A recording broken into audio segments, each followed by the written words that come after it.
hei chairman berpo hian le ka pu hi kala keu chin mi alo maya chu wang chuan a chu lo te le thuken te book review nei turin pu ke lalmuan sanga president asep losong abumi putu no pang voicen tia hian no pang voicen thiam te chan nana mun le hian ko chan huam thang te chuan mihring aya van bonra tha ter to kin anu le pa yu an thi sana mu sit na le hreom tam tak pa tangin ato ba ero atan kol ado em fe le ta la thunga apanina mizo thon thu kan chiat thin thai ni thon thu no pang ta na chiat mom to tur vela velina sia ka mangai na dik poi mo sia ti rani apa thunga lom na chang thia ti thu pui mangin nu vai mangai tak long te nu fa chan chin ngai tum takania lalwa lom fo atu sia ta lan na ani berin ka sia har sat na ko ta le lungai na ka ra ko lalwa anin ha na le lom fo na chang an thiam na chuan ato pan nu vai mangai tak te chu awm nu ti le ge ge ani apalina lem cham doi mo nu rin om ti thu pui mangin Bible chan chin kan chian dar tak pul thi chan chin ani ya lem cham doi manga heti yanga doi fel tak sia asia suak thiam bi a thata sitin ka sia chang bo ni se an na manga lung le tha biak ko in ai no ma thil tha ni ka sia ni apanga na ka tak to wang ti thu pui mangin nu ban chen kara no pang khomai tha tak rin te chan chin ni ya ato bai ro ama mangai tu bi tak anu le rin takin hun an hang le te thung tuna chuan release na hun kan han hang do na in te chen nge asar lo te ne ko sai ka shal wa kan chief ge sina tu ta nangin a release potanga chu bi zo chu sai na ani do na ni no pang kwai sen len ni moi roi te ma bi ni le buzia chu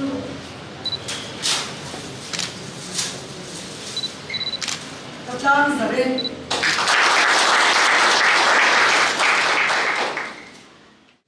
voina le buthar no pang kwai sen ti kan nei le ta di alo em ma asia tu ma mi hi ka fa em ma le khabu mai ni lo la te po phua thia ma ke po in radio yan a la hi pakhat all India radio station a yan la pakhat hi ka sa le nge ni le khabu la phua mai ni lo vin le khabu sia thia ma me chidam takin sia po an om lo because bu ni te ti te kha ni a chung si ha chuan ani hi an te la a chuan ma me chia te min joy moi min da ni lo tu ni a amai san em mani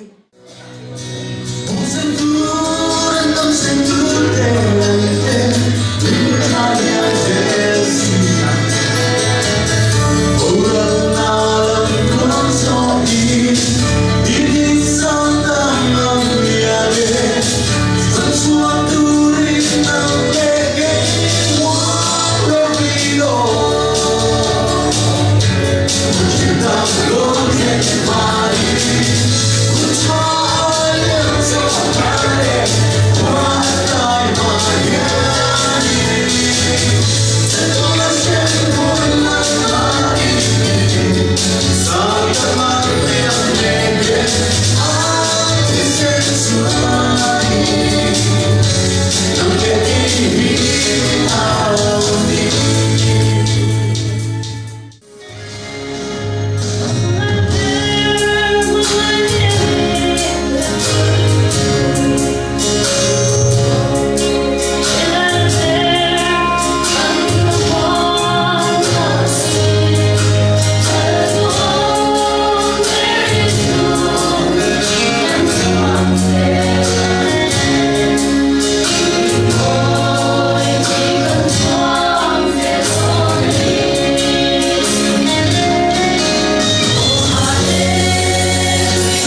kam ni bok tia ka lo hriat thin kha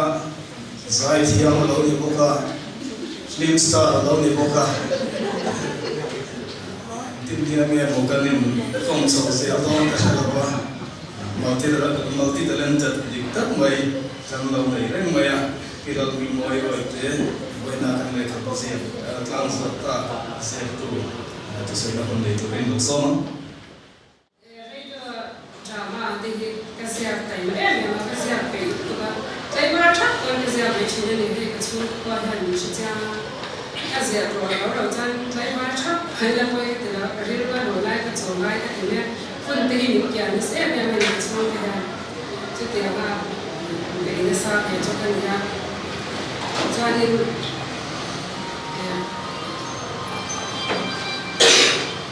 thai ba lai lo so ma ka ta ta ko ba ni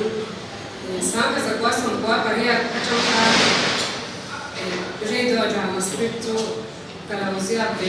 tsara anula tsara intaya ni makha jiwa system den di na mandewa bagi saka sa kwa som kwa paria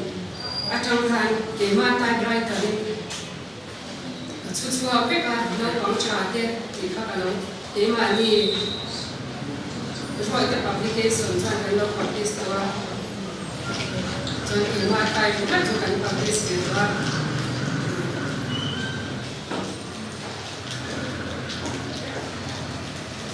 Siapa dia ada tangkap berapa siapa kami tu nak buatnya. Katuinya so ane betul bukan bahin no pangton tu, bukan kita buat saya katu macam nak buatnya. Kain buat saya boleh mana itu. How to tell them that you get a better open door there and not the box here. It's a canton. Siasam Yazer, Katuma Patia in Gematitan, and that's Siasam Yazer, people and Jimmy. So, invite to my office and